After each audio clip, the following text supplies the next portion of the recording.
7 Simple Steps to $1 Million.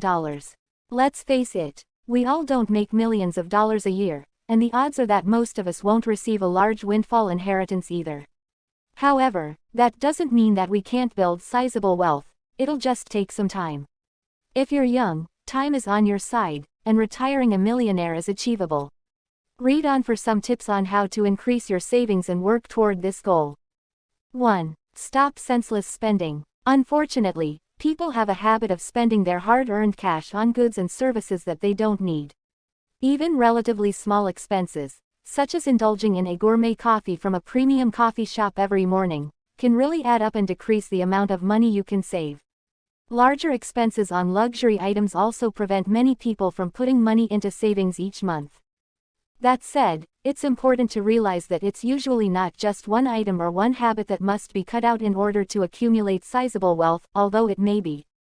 Usually, in order to become wealthy, one must adopt a disciplined lifestyle and budget.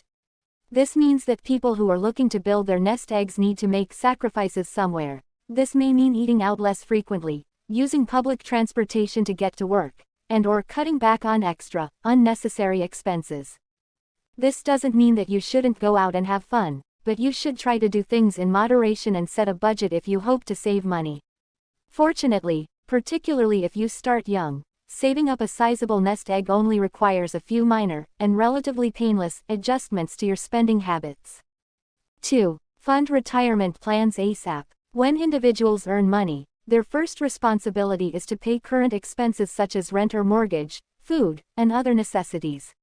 Once these expenses have been covered, the next step should be to fund a retirement plan or some other tax-advantaged vehicle. Unfortunately, retirement planning is an afterthought for many young people. Here's why it shouldn't be. Funding a 401k and/or an IRA early on in life means you can contribute less money overall and actually end up with significantly more in the end than someone who put in much more money but started later. How much difference will funding a vehicle such as a Roth IRA early on in life make? If you're 23 years old and deposit $3,000 per year, that's only $250 each month. In a Roth IRA earning an 8% average annual return, you will have saved $985,749 by the time you are 65 years old due to the power of compounding. If you make a few extra contributions, it's clear that a $1 million goal is well within reach. Also, keep in mind that most of your earnings are in interest. Your $3,000 contributions alone only add up to $126,000. Now, suppose that you wait an additional 10 years to start contributing. By this time you have a better job than when you were younger, you earn more, and you know you've lost some time, so you contribute $5,000 per year. You get the same 8% return and have the same goal to retire at 65. But by starting to save later, your compounded earnings won't have as much time to grow. In this scenario, when you reach age 65, you will have saved $724,753.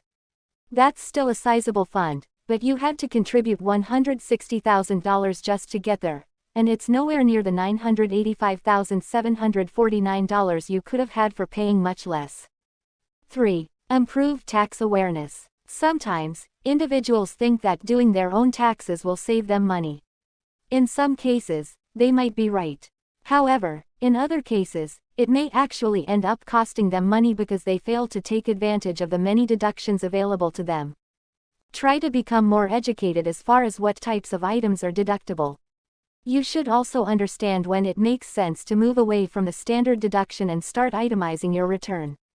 However, if you're not willing or able to become educated about filing your own income taxes, it may actually pay to hire some help, particularly if you are self-employed, own a business, or have other circumstances that complicate your tax return.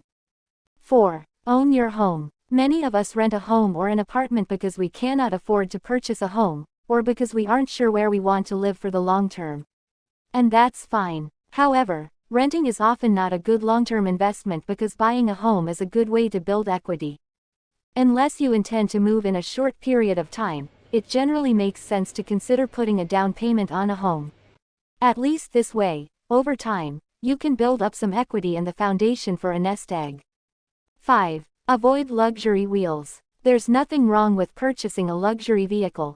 However, Individuals who spend an inordinate amount of their incomes on a vehicle are doing themselves a disservice, especially since this asset depreciates in value so rapidly.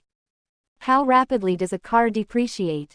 Obviously, this depends on the make, model, year, and demand for the vehicle, but a general rule is that a new car loses 15% to 20% of its value per year. So, a 2-year-old car will be worth 80% to 85% of its purchase price. A 3-year-old car will be worth 80% to 85% of its 2-year-old value. In short, especially when you are young, consider buying something practical and dependable that has low monthly payments or that you can pay for in cash. In the long run, this will mean you'll have more money to put toward your savings, an asset that will appreciate, rather than depreciate, like your car. 6. Don't sell yourself short. Some individuals are extremely loyal to their employers and will stay with them for years without seeing their incomes take a jump.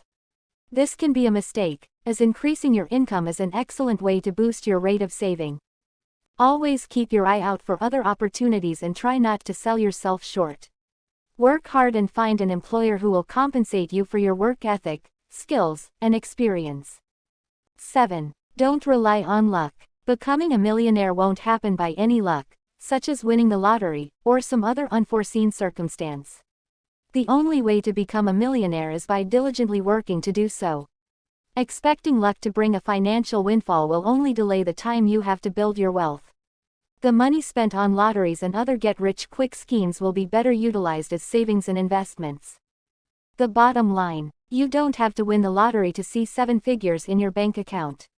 For most people, the only way to retire with $1 million is to save it up over time. You don't have to live like a pauper to build an adequate nest egg and retire comfortably. If you start early, spend wisely, and save diligently, your $1 million dreams are well within reach.